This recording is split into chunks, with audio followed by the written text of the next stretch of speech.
वाल्मीकि रामायण के अनुसार एक बार मिथिला में पड़े भयंकर सूखे से राजा जनक बेहद परेशान हो गए थे। तब इस समस्या से छुटकारा पाने के लिए उन्हें एक ऋषि ने यज्ञ करने और धरती पर हल चलाने का सुझाव दिया। उस ऋषि के सुझाव पर राजा जनक ने यज्ञ करवाया और उसके बाद राजा जनक धरती जोतने लगे। तभी उन्हें धरती में से सोने की डलिया में मिट्टी में लिपटी हुई एक सुंदर कन्या मिली। उस कन्या को हाथों में लेकर राजा जनक ने उसे सीता नाम दिया और उसे अपनी पुत्री के रूप में अपना लिया। माता सीता के जन्म से जुड़ी एक और कथा प्रचलित है, जिसके अनुसार कहा जाता है कि माता सीता लंकापति रावण और मंदोदरी की पुत्री थी। इस कथा के अनुसार सीता जी वेदवती नाम की एक स्त्री का पुनर्जन्म थी।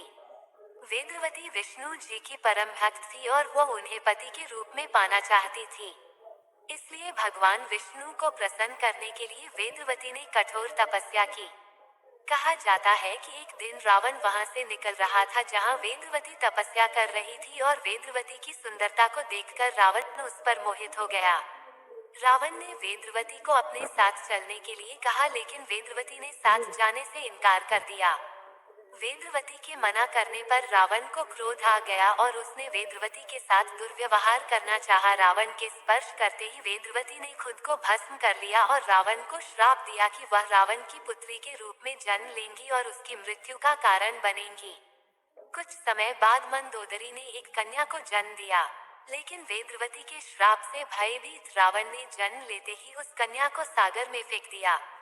जिसके बाद सागर की देवी वरुणी ने उस कन्या को धरती की देवी पृथ्वी को सौंप दिया और पृथ्वी ने उस कन्या को राजा जनक और माता सुनैना को सौंप दिया।